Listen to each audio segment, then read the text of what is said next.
نے کہا کیس کی سماعت میں محفوظ فیصلہ سنایا نہ جا سکا۔ جج کی سماعت سے معذرت۔ خاور مانیکا کے عدالت میں بیان پر پی ٹی آئی کارکن اور وکلاء غصے میں آ گئے۔ احاطۂ عدالت میں سابق خاتون اول بشرا بی بی کے سابق شوہر کو پیٹ ڈالا۔ ڈسٹرکٹ اینڈ سیشن کورٹ اسلام آباد کے جج شاہ رخ ارجمند نے رجسٹرار اسلام آباد ہائی کورٹ کو خط میں لکھا کہ خاور مانیکا نے مجھ پر عدم اعتماد کا اظہار کیا۔ اپیلوں پر فیصلہ سنانا درست نہ ہوگا۔ خاور مانیکا کے بشرا بی بی اور عمران خان کے تعلق پر بیان سے عدالت میں ہنگامہ۔ جج شاہ رخ ارجمند فیصلہ سنائے بغیر اٹھ کر چیمبر میں چلے گئے۔ خاور مانیکا نے عدالت میں نازیبہ باتیں کی۔ جج پر کیس نہ سننے کے لیے دباؤ ڈالا۔ Chairman P T I barrister Gohar, senator Shibli Faraz, Omar Ayub اور علی محمد خان کا اسلام آباد میں میڈیا سے گفتگو کرتے ہوئے کیس کا فیصلہ نہ سنائے جانے پر سخت رد عمل۔ بولے عمر ایوب کا کہنا تھا کہ بانی پی ٹی آئی اور بشرا بی بی کو قید میں رکھنے کا کیس مر چکا ہے۔ خاور مانیکا نے عدالت میں اشتعال انگیز گفتگو کی، اس پر ہم نے تحمل کا مظاہرہ کیا۔ علی محمد خان نے سوال کیا کہ میں خاور مانیکا سے پوچھنا چاہتا ہوں 5 سال بعد آپ کو کیسے یاد آیا؟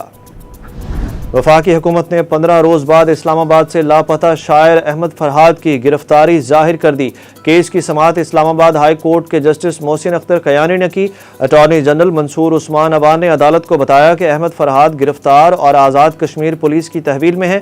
لاپتہ شاعر آج ہی کیسے سامنے آئے؟ آزاد کشمیر پولیس کی ایف آئی آر بھی سامنے آ گئی۔ ڈسٹرکٹ باغ میں درج ایف آئی آر کے مطابق آج صبح چیک پوسٹ پر ایک گاڑی کو روکا تو سوار احمد فرحاد نامی شخص نے اہلکاروں سے تلخ کلامی کی۔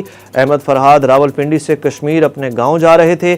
احمد فرحاد کی ہمشیرہ نے کہا کہ عدلیہ نے بھرپور تعاون کیا، ہم اسی پر بس نہیں کریں گے، مثال قائم کریں گے کہ ہم سب لاپتہ افراد کی بازیابی کے لیے آواز اٹھائیں۔ عمران خان نے پنجاب حکومت کی جانب سے سنگین کیسز کی منظوری کا اقدام چیلنج کر دیا۔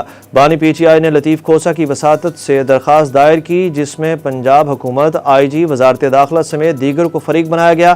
درخواست میں سنگین مقدمات کی منظوری کے اقدام کو کالعدم قرار دینے کی استدعا کی گئی، جبکہ سردار لطیف کھوسہ نے کہا کہ 28 مئی کو عام تعطیل کا اعلان اس لیے کیا گیا کیونکہ اس دن سائفر کیس کا فیصلہ سنانا تھا، ورنہ مسلم لیگ نون نے اس دن پہلے کبھی چھٹی کا اعلان نہیں کیا۔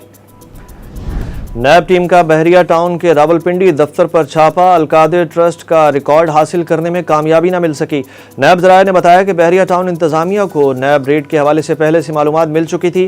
انتظامیہ نے ریکارڈ دفتر سے غائب کر دیا تھا، جبکہ ملک ریاض نے چھاپے پر ایکس پوسٹ میں کہا کہ وعدہ معاف گواہ نہیں بنوں گا، جو چاہے مجھ پر ظلم کرو۔ پارٹی صدر بنتے ہی نواز شریف کو پرانے ساتھی شاہد خاقان عباسی کی یاد آ گئی۔ میاں صاحب سے 35 سال کا ذاتی تعلق ہے اور رہے گا۔ شاہد خاقان عباسی کی میڈیا سے گفتگو، بولے اس سیاست سے متفق نہیں جس کا چناؤ مسلم لیگ نون نے کیا ہے، حکومت اتنے دن ہی چلے گی جتنے دن لانے والے چاہیں گے۔ پاکستان نے آئی ایم ایف کے ساتھ 3 سالہ قرض پروگرام کے لیے مذاکرات شروع کر دیے۔ وزارت خزانہ کی ماہانہ رپورٹ میں ملک میں مہنگائی میں کمی ہونے کا بھی اندیا۔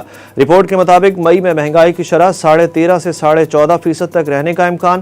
قرض پروگرام سے بیرونی سیکٹر مستحکم ہوگا، آئی ایم ایف قرض سے سرمایہ کاری بڑھے گی۔ امریکہ کے کرکٹ سٹیڈیمز میں خراب موسم اور طوفان نے ناقص انفراسٹرکچر کی کلائی کھول دی۔ منگل کو ڈیلس میں میزبان امریکہ اور بنگلہ دیش کا میچ طوفان کے باعث منسوخ کر دیا گیا، جبکہ طوفان کے باعث میدان پر نصب بڑی سکرین کو نقصان پہنچا۔ محکمہ موسمیات نے اپنی پیش گوئی میں خبردار کیا کہ ڈیلس کے طوفان کا رخ مشرقی ساحل کی جانب ہے، جو ممکنہ طور پر شمالی کیرولینا اور میری لینڈ کے درمیان شہروں کو متاثر کر سکتے ہیں۔ ورلڈ کپ کے متعدد میچز انہی گراؤنڈز پر شیڈول ہیں، جس میں 9 جون کو پاک بھارت مقابلہ بھی شامل ہے۔